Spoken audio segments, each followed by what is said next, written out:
Hello and welcome to Make It Happen episode number 22. Hello, and today's Make It Happen interview is with Leigh Shulman. Leigh is a writer, mentor, coach and believer that now could be the time for you to tell your story. Leigh will also, when you're ready, help you find your writing roadmap. Hi Leigh! Hello, Ali. How are you doing? Good, thank you. So tell us a bit about you. About me, well, I am a writer and a writing mentor, and I love travel. And I am currently living in Argentina. And I know this is for Costa Women. So the first time I went to Spain was about 2 years ago, and I just fell in love with it. So it's just one of the most inspirational places I've been. It made me want to write. It made me want to create things. So ever since then, I've been trying to find a way to get back there so I can have part of my life in Argentina, but then also find a space for myself in Spain. And that's when I found you. That's when I connected with Costa Women. Okay. So that's a little bit about me, Okay, yeah. Well, these interviews are with women that have made it happen in business and in life. So tell us where your writing journey started for you. Let's see. Well, my writing journey, I've written for as long as I can remember. It's always been an outlet for me, a place where I could go and hide if I had something to say, but I didn't feel like anybody would hear me. So I would go to my little notebook when I was a kid. And then when I got older, when I went to college, it was always that idea of, okay, well, writing, what can you do with writing? What kind of job can you have? What will you do with that later? And the idea was always, oh, you can't really do anything with it, which I have since learned and is the basis of my business, that's absolutely not true. There are endless things you can do with writing. The key is sort of figuring out what it is that you want to do. So my writing journey began in this sort of, well, what do I do? I want to write. How do I do it? And then little by little, I worked for MTV. I did some writing for them. I did my own writing. I taught. I eventually went back and got a master's in creative writing and education, which is when I found out how much I loved teaching. And for me, writing and teaching go very much hand in hand, because when I'm teaching a class and I'm working with people, first of all, it forces me to be really clear about, well, how do you do this? So somebody says, well, how do you pitch an editor? Or how do you write a scene? And to be able to sit down and work with someone and say, all right, what about this? And try this. And this is how this works. Forces me to be really clear and understand how the process actually happens, so that when I go back to my own work, I'm more inspired and I'm more capable in my own work. So like I said, so now my business is two sides. I teach and I mentor people who want to write. And the real goal for me there is that so many people feel like they can't write. Nobody wants to hear what they have to say. They don't have education in it. And from my perspective, none of that really matters. If you have a story, tell your story. There's many ways of telling it. And I believe that it's possible. And part of what I do is helping other people realize, yeah, it's possible. And feeling inspired and working toward what they can do and feeling the possibility in themselves. The other side of it is my writing, where I write lots of different things. I write about writing. I write about how to teach writing, how to get feedback. And then I have my own personal writing, which in a lot of ways it's fun for me. It's my fun. It's part of my business. It's part of my work, but I just love doing it. So right now I'm working on a young adult sci-fi novel, which, wow, okay. Right, it had never been in the plan. And actually the way it came about is a few years ago, maybe I think in 2016, I decided, you know what, I've never done NaNoWrimo before. Let me do it. And NaNoWrimo, for anyone who doesn't know, is National Novel Writing Month. So I'm like, you know what, let me figure out a tool for this. So I put together a book writing tool, and it's a 5-step cheat sheet to write your book. I have one for fiction, one for nonfiction. And I said, you know what, let me try it. Because I don't want to just hand it to people having no idea if it actually works. So I sat down at the beginning of November in 2016 and I wrote I prepped before it using this cheat sheet. I spent a few days doing that and then used the cheat sheet to write the book. But I didn't really think about what I was going to do with the book. It was an idea I had. It was about based on a road trip that we actually took from where I live in Argentina to Brazil, 24-hour drive. And there were butterflies everywhere. And there was a butterfly migration, right? Okay. So we were just driving through like just probably hundreds of thousands of butterflies for maybe 500 kilometers, just butterfly, butterfly, butterfly, which at first is really beautiful until you're smashing through these thousands of butterflies. And it gave me this idea of, well, we think of butterflies as these light, airy, beautiful creatures, but what if there was something else going on with them? What if they had more agency and could really, do things to people? So that became the basis of the book that I wrote. I built it out with a cheat sheet, and then I wrote it. And then at the end of the month, I read some of it to my daughter, who is 15 now, and she's like, Mom, you've got to finish that book. And I was like, oh, I hadn't considered that. I hadn't thought that far ahead. And now I'm writing it, and it's some of the most fun I've had writing in a long time. So the teaching side is more cerebral for me, and it's more about thinking and connecting with other people, but this is just fun. And you're going to make us all scared of butterflies, are you? Or see them in a new light?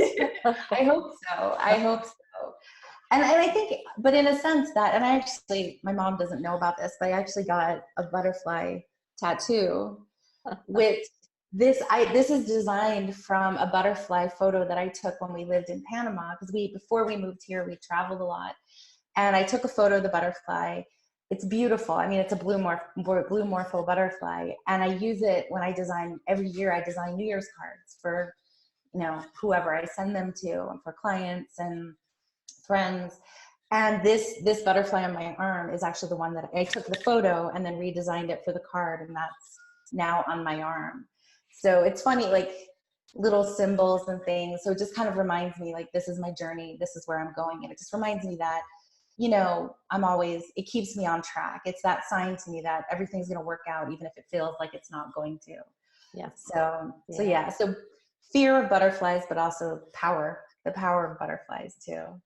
How did you end up living in so many different countries? Well, I was born in South Africa. So my parents moved to the United States when I was 4, which is actually the same age that my daughter was when we moved to Argentina. And I think just the nature of not necessarily being from one place made it easier to kind of pick up and move. So when we decided to start traveling, I'd been living in New York City. My daughter was 2 at the time.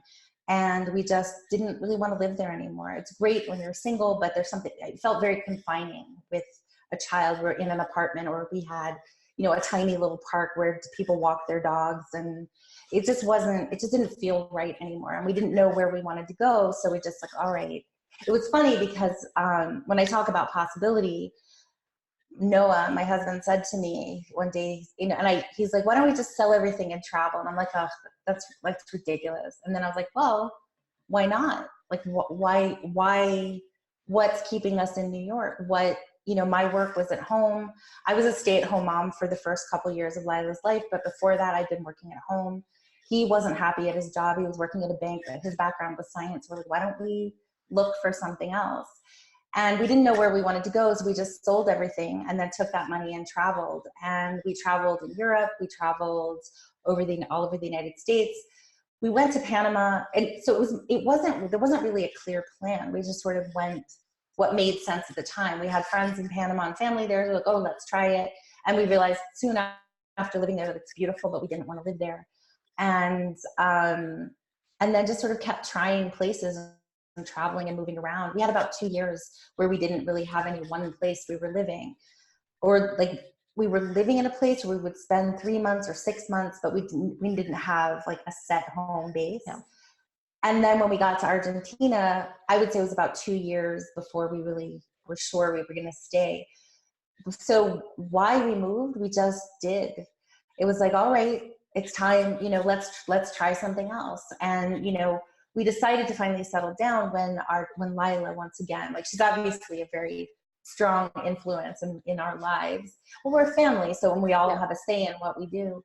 And we've been traveling for about 2 years, and she didn't want to talk to other children anymore. I'm like, why not? Because if I say hello, I'm just going to have to say goodbye. I'm like, oh, and that's like, oh, okay, let's look for a place. And then I remember because we had flown into Buenos Aires, and we were actually planning on going to Montevideo. We were thinking we were going to live there because our choice, the way we made choices wasn't necessarily that logical. A friend of ours who had traveled a lot, he's a journalist, he'd been looking for a place to live, and he's like, I think Montevideo is the place to go.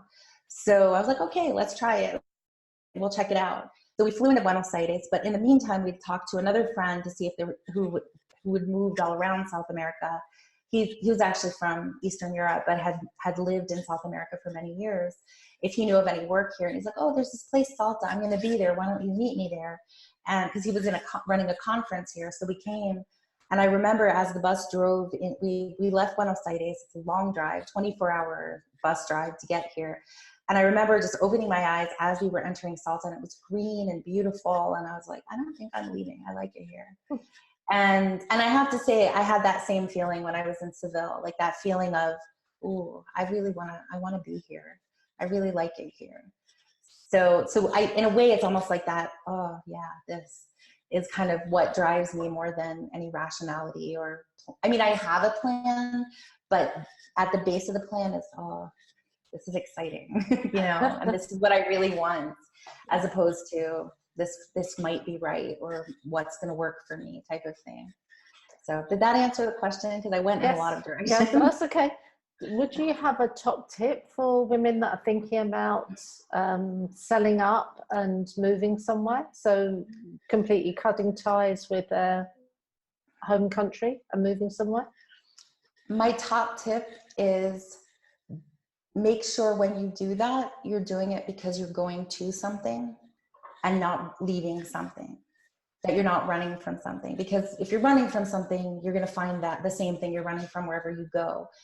But if you go looking for a new life, a new place to live, a new way to see the world, or a new way to express your creativity, or a new way to present your work, then I think you can't go wrong. It's not that it's always easy, and there's many times that it's unpleasant. I think with anything, whether you're writing a book or you're moving to a new country, there are always those moments of like, crap, why did I do this? Let me go hide back under my bed. But I think if you're doing it because you're running to something with your arms open, you can't really go wrong. Okay. And then you form your plan of how you're going to make that work. Okay. At the same time. Your business actually is, a lot of it is around a roadmap, which is very funny because you've done all this traveling and been on thousands of roads. So tell us more about your roadmap. Okay, so the roadmap, the name of my book is called The Writer's Roadmap. And the metaphor in the book is, if you don't know where you're going, you can't make a plan to get there, which is funny because I didn't have a plan to get where I'm going literally in my life. And I think there's a lot of room for that. I think there's always a lot of room for just, pulling all the ideas out of the box and just sort of seeing what works and experimenting. And, and that metaphor works, I think, for travel, for moving to another country, and for writing a book, that you kind of start with, what are all the ideas? What are all the things that I could do? And my book, actually, the first step in the book is really, and when I work with people to do their roadmaps, is what are all the possibilities? Again, don't constrain yourself. Don't think about what you can't do or why you can't do it. Because with all those things, again, people are like I first said, like, oh, we can't move to another country. Well, why not? Or I can't write a book. Well, why not? Just put it on the table. Don't stop yourself. But then once you have everything out, all the ideas that you could potentially do, you take a look and you say, all right, well, what is it that I really want to do? What are my goals? How am I, what makes the most sense? What are my priorities? What are my values? And then you take those and you kind of create a plan that allows you to test the different ideas so that you can have a clear destination, and then step by step work your way there. So the plan is actually, I call it the Writer's Roadmap, but it's based on a business tool called an OGSM, which stands for Objectives, Goals, Strategies, and Measures. And your objective is sort of your one-sentence overview of what you want your life to look like. The goals are your top-level goals, and then the strategies are your to-do list. The measures are sort of a way that you can test to see how you're whether your strategies are actually working, and that it gets kind of boring and technical to talk about it in this kind of format. But when you break it down like that, it allows you to just focus on, all right, I'm going to get up today. What am I going to do? Today's my writing day. Okay, I'm going to sit and write. All right, today's my day that I'm looking for, you know, we have a vacation. I want to check out this place. You know, for example, for me, we have a vacation. We have vacation coming up in December. I want to look for some places for potentially doing new writing retreats. Where are we going to go? You know, and so you really just break it down. So instead of feeling like, oh, I have this massive book to write, or, oh, how am I going to move? Or how am I going to, you know, become a writer? It's really, it comes down to, all right, today I'm going to set up my social media profiles and I'm going to do just these really specific things. And when you have that daily focus, knowing that it fits into a larger plan, it takes the pressure off. So, because focusing on the big plan all the time is overwhelming, but focusing on little things you can do that you see them working makes it a lot easier. Yeah. You obviously, in line with having a roadmap, you sometimes get roadblocks. Yes. What would you say were the roadblocks that you have found in your journey, and how have you handled them? Have you got any tips for how you have managed them? Sure. It's fun. I was thinking about that this morning too. Like when we first moved here, when we first started traveling, I remember, well, the reason I thought about it is because I got a notification from Twitter saying I've been on Twitter for 11 years. And I remember exactly where I was when I signed up for Twitter. I was in this little like hotel motel in like right outside of Marseille in France. And Lila, I don't know what happened that night. Like we got home early, we were about to get into bed. I thought, oh, this is great. We'll have a driving day tomorrow. And whatever happened, she was up all night crying. And for whatever reason, the next day I was signing up for Twitter after that. And I was just I felt so lost. I'm like, what are we doing here? What is the point of this? I'm just miserable. And, you know, when I look back at that, now it's 11 years later and everything has changed. We're in a different place. I feel like I know what I'm doing. And I look back and I feel like I was always so worried about things and I was always so uncomfortable. And looking back, it was almost like I was always where I needed to go. And that those blocks and those things that I felt were it's just part of growth. Because, you know, and I see that with writing, my own writing, with other people's writing all the time, where they're like, oh, this is awful, this isn't working, why isn't this any good? And it's often because you're bumping up against a ceiling because you've never done it before. And something new is really uncomfortable, especially when it's hard, when you don't know where you're going, when you feel lost, when you feel like, oh, this thing I've just put on paper is complete crap. But the more you do it, the more you practice, the better it gets, and then you break through that block. So for me, the best tip is you feel blocks, take a deep breath, recognize it, and just realize it's going to pass. It will pass as long as you keep taking those little steps forward to move through it. And because I think a lot of times the impetus is to just be like, oh no, this isn't working, and try something else. But if you know it's something you really want, just move forward gently. Be careful, like being gentle with yourself, taking care of yourself, getting enough sleep. So that night in Marseille, I was exhausted. So of course I felt like crap in the morning. So it's sort of, you know, just to gently continue forward, and then you see yourself pass it and get through that block. And I just actually went through a pretty big block with my book.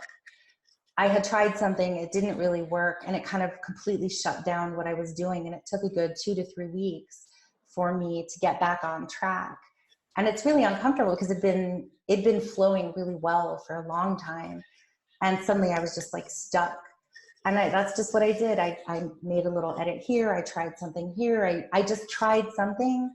If it didn't work, I tried something else. But that continually pulling myself back from the edge of feeling like, oh, this is never going to work, and the panic, and just sort of continuing going until now I'm through it, you know. But it's going to come again. There's going to be another block, but just enjoy this part now until the next block. And then, you know, it's like going up a hill. You brace yourself to go up that hill, and then it's easy going down again. So yeah, great tip. And if women are thinking about starting to write their story, what would be your top tip for them to begin? The first and number one is just start writing, and just start writing, because so many of us have blocks. That first resistance to get something on paper is probably the biggest resistance. You're going to tell yourself a million things. I'm not good enough. This and that. I have a story. I don't know how to start. I don't have a, blah, blah, blah. There's a million reasons. And Steven Pressfield, in his book, The War of Art, talks about resistance. And he even talks about resistance as if it's an actual person, that every morning you get up and you sort of, no matter how long you've been writing, every morning you get up and you're like, all right, I have to fight this resistance to get going. So my number one tip is just, whether it's you prefer typing on your computer, or you want to have, you like writing in a notebook. And one great thing to do is go to a cafe with a notebook and pen and just write and watch people and write down whatever comes to mind, or write the story that you have and the ideas you have for it. Or my cheat sheet. I've given you the links for the cheat sheet. Those are both really good for shaping the writing. So at least you have some, if you feel like, oh, this is too broad, I don't want to do this free writing, I don't know where to start, it gives you some very specific questions to answer, that 5 steps, where you just sit and you write them. And the key is to not judge while you're writing, but to just write and recognize the block that comes around it, but just to do it anyway. And do we need to set boundaries for when we're writing? I'm a big believer in boundaries in general. And one thing I will say when it comes to setting boundaries with writing, I would say, because one of the questions that you'd asked me previously was when you don't take care of yourself when you're writing, or do you have bad habits when you're writing? And I have had a lot of bad habits that I've broken them all, because I remember in college when I would write, and it was very romantic in a movie sort of sense, where I was sitting, my 10th floor tiny little apartment overlooking New York, smoking cigarettes at like 1 in the morning and drinking coffee and eating candy all night long while and I got great work done, but that's a limited, you can't do that for too long. And I'm certain, can you imagine having children or a family and having to get up at 6 in the morning, and it doesn't work. So over the years, I've broken those habits. So definitely taking care of yourself is important. But I find actually one of the most important boundaries that we need as female writers, particularly if you have family, or you have a job, or you have people who are relying on you for things, is creating that boundary around your writing. And when people try to say, oh, I know you're just writing, but no, this is my writing time. This is my writing space. So don't come in. Okay. And holding that really firmly, because it's really easy to be like, oh, it's just one morning that I'll do something else for somebody else, and as opposed to focusing on what I need and what I want. Yeah. Okay, good. Who are your writing heroes or heroines? Got it. Well, I have many. The first person who comes to mind right now is mainly because I'm reading his book right now, is Chuck Wendig. He just came out with a book called Wanderers, and I happened to be in Atlanta when he was speaking there last week, and just really loved meeting him. And he talked about his writing process, and a lot of what he said is similar to what I'm saying and what I've been saying for years. But one of the things his background is freelance writing, so he really can write fast. So he was writing quite a few books a year, and I've read many of his books. But he's also somebody who's really great to talk to when you're a fan of his and you're one of his readers. And his new book is fantastic. I also love Brené Brown. I love her writing. I love what she has to say. It's just so great to have somebody say, yeah, the fear is fine. Yes, risk feeling shameful, risk feeling all those things, because you kind of need to when you're telling your story, or when you're trying something new, or you're doing something that people like selling all your stuff and moving to a new country. People think you're crazy. People called us hippies for years. I'm like, I'm like, fine, call me a hippie. I don't have a problem with that. But just selling your stuff and moving to a new country doesn't, where they put you in a box, like the not us box, like you don't make any sense. And just kind of not caring, or just continuing on. Brené Brown is great in that way. And LaMoTT wrote the book Bird by Bird, which is an amazing book if you're writing. She talks about writing your shitty first draft, that the first thing you write is it's going to be a shitty first draft, and to give yourself permission to not be perfect. She has endless gems in there that I bring out all the time when I'm working with people. And Ann Patchett, I love Ann Patchett's writing. Her book, Bel Canto, is one of my favorite. Celeste Ng, I have, like I said, I have a lot. Celeste Ng's book, Little Fires Everywhere, is a top 5 of mine. And she's on Twitter, and I love interacting with her on Twitter also. She's really fantastic. So I could go on for a long time, but I'll leave it at that. Good. I also love Twitter, because I think you can interact with a lot of people on Twitter and start good collaborations and connections with, and it doesn't matter whether they're super famous or super not famous. Right. You know, you can have really good chats on Twitter. What gets you into Creative Zone? Reading is probably one of the best things for me. Reading or looking at art, anything that gets me away from my computer. You know, while I do write directly on my computer, and you know, when I get in that zone, it's good.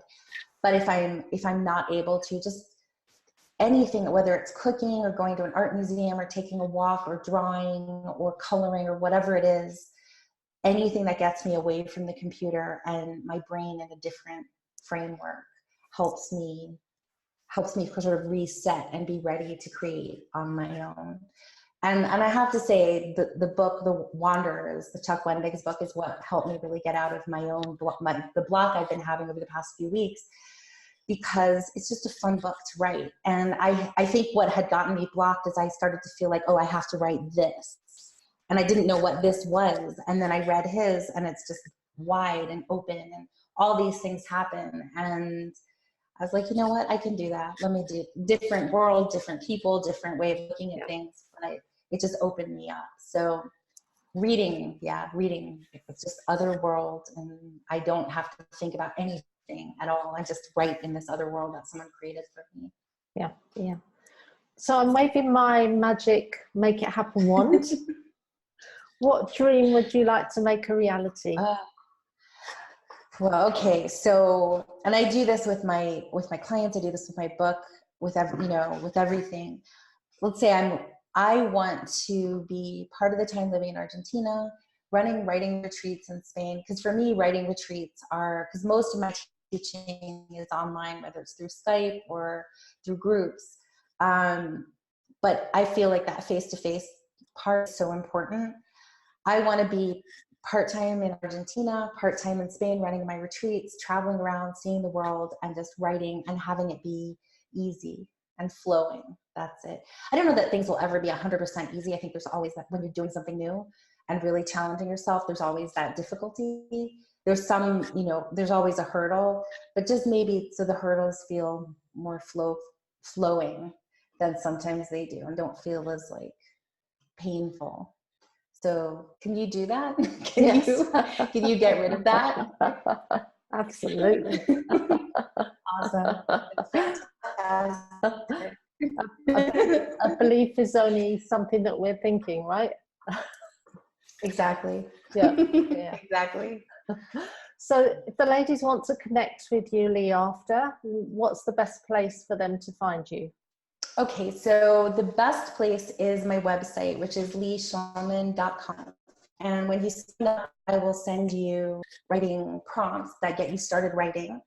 But like I said, probably the best way is just to go straight to my website, sign up, and just, get my email and just be like, hey, Leigh, this is what I need, or I have this question, if you have any questions for me, or just want to tell me where you are, what you're doing, what you're interested in, and we can start a conversation. Perfectly, thank you. And we'll share all of the links and everything below this interview, so the ladies can find them. Thank you. Well, thank you very much for chatting to me today. I'm really looking forward to you making it happen and coming to Spain. Oh, me too. Because I think that will be amazing. Me too. So, thank you very much, and thank you to everybody watching. And I'm looking forward to hearing from you and hearing what you're writing. Excellent. Thanks, Leigh. Thank you. Bye. I hope you enjoyed this interview.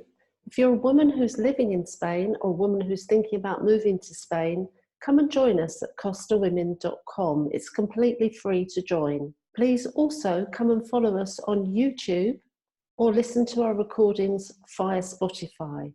Just look for Costa Women, Make It Happen.